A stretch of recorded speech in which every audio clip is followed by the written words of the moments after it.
Out here on the Texas frontier, a man earns his place with his trusty rifle, a sharp eye, and a grit to survive. This ain't no playground. Only the toughest can claim their ground, fighting tooth and nail for every inch. Texas, where dreams of freedom dance in the heart of all pioneers. It was the year 1839. My parents decided to move our family from Indiana. We packed up a covered wagon drawn by oxen, with 7 children, bound for the dream of freedom Texas held.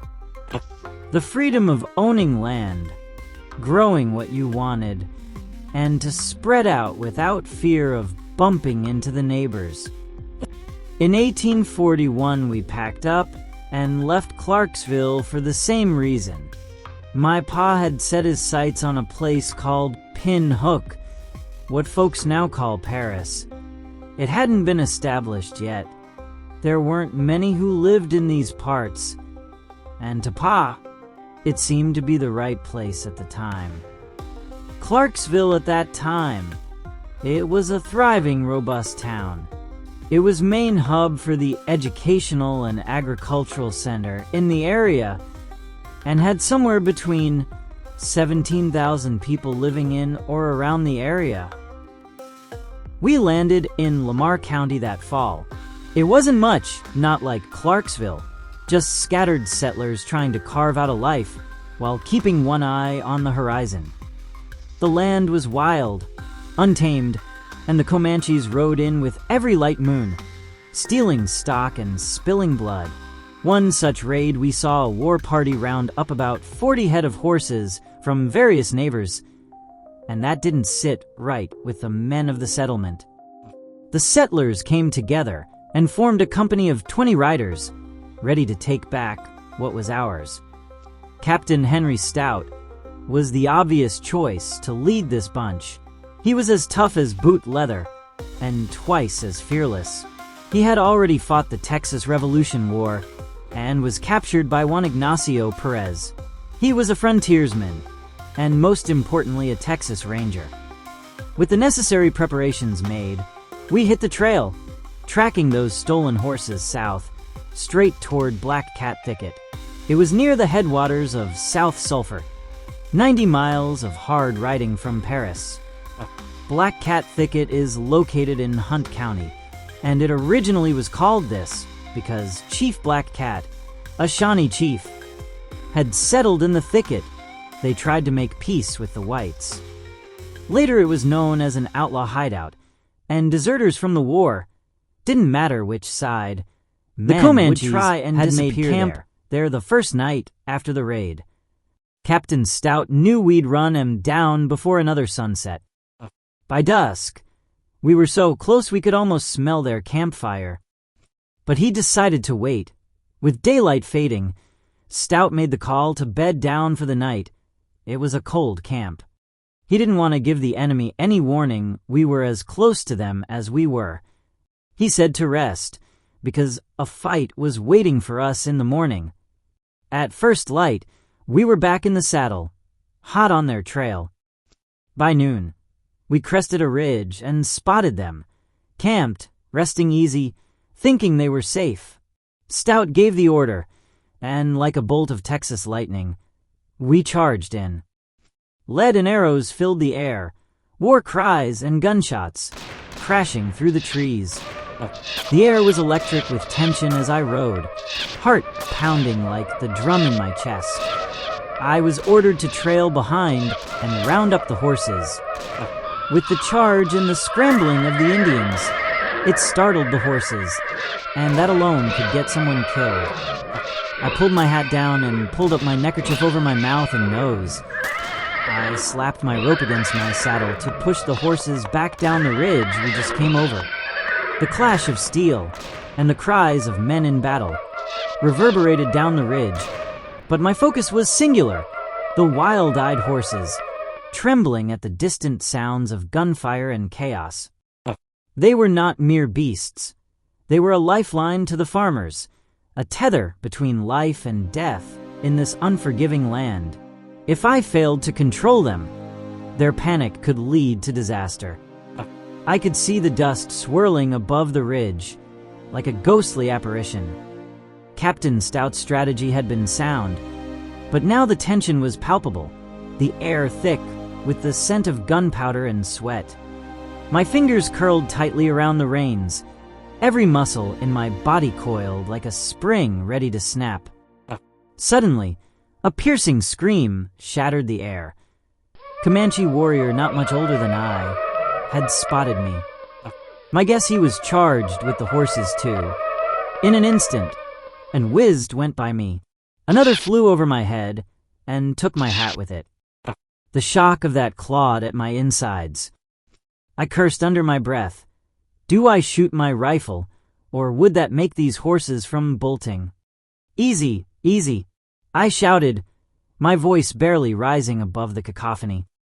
I swung my rope in a wild arc to catch the attention of a smaller group. They paused, trembling, as I maneuvered my horse closer to them. I felt the ground tremble beneath me, and swung my head around to see my worst nightmare, a stampede and in the wrong direction. Galloping hooves were charging straight at us. But then it happened.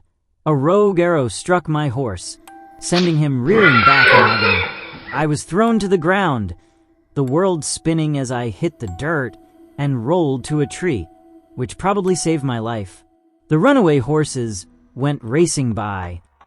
I scrambled to my feet, grabbing my hat. My heart racing.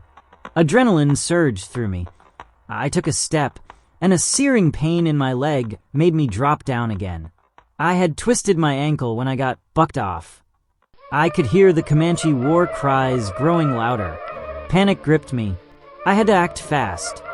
If those horses broke free, they could trample my comrades or run straight into the arms of the enemy. I hobbled towards my horse, who had stopped close by. He was a strong white stallion, and with all my might, I reached for its reins and swung my body up and over him. I saw where the arrow had grazed his left hip. I brushed my hand over it. Come on, boy.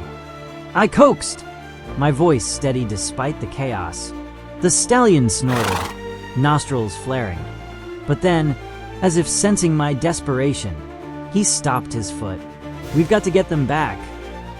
As I turned, I saw a group of Comanche warriors charging towards me, eyes wild with fury. My pulse quickened. I was alone, surrounded. But then I spotted a path through the trees, a narrow opening between the brush that led back to my comrades. I took a deep breath, steeling myself against the fear. Let's go, I shouted to the stallion, urging it forward. With a burst of speed, we galloped into the brush, weaving through the thicket as arrows whistled past us. I could hear the shouts of the warriors behind me, feel the heat of their pursuit, but I couldn't focus on them. I had to reclaim the herd. I swung the stallion wide, cutting through the chaos. One by one, I snatched the reins of terrified horses, pulling them back towards safety. Finally, with a growing sense of triumph, I gathered them, a frenzied mass of muscle and fear, and led them back toward the ridge. As we crested the hill, I could see Captain Stout and the cavalry rallying against the Comanche, their formation tightening. My heart soared. I had done it. I was able to push the horses to safety. As the dust settled, 2 Comanches lay dead, several more wounded. Some of the men split off to help herd our stolen horses back into our hands. But as all fights go, it comes with highs and lows, and there is always a price to be paid. I remembered the warnings of the legendary cowboys that came through town saying as much. Stout had taken an arrow clean through the arm, but it didn't slow him down. He kept giving orders and then said he wanted to get to Doc Matthews, who was 150 miles away. He rode every mile of it with that wound, proving why he was one of the toughest frontiermen Texas ever knew. When we finally rode home, the town threw us a grand supper and a dance to celebrate. At the celebration, I found out my brother Henry had volunteered to the Texas Rangers. He told me he just wanted to make a difference and help as many settlers as he could. Now, let me tell you, it would have been a sight for folks today. Young men clad in buckskin moccasins strapped tight, coonskin caps pulled low, knives and pistols at their sides, and big OL Mexican spurs jangling with every step. In this rugged land, they fought with grit and determination, reclaiming what was rightfully theirs, while forging bonds that would last a lifetime. Thank you for watching another Banta story. Your interest brings our history to life, and I hope you enjoyed this glimpse into our past. Please consider helping our channel by liking, sharing, and subscribing. Until next time, may the spirit of the frontier guide you, and may you always find your way home.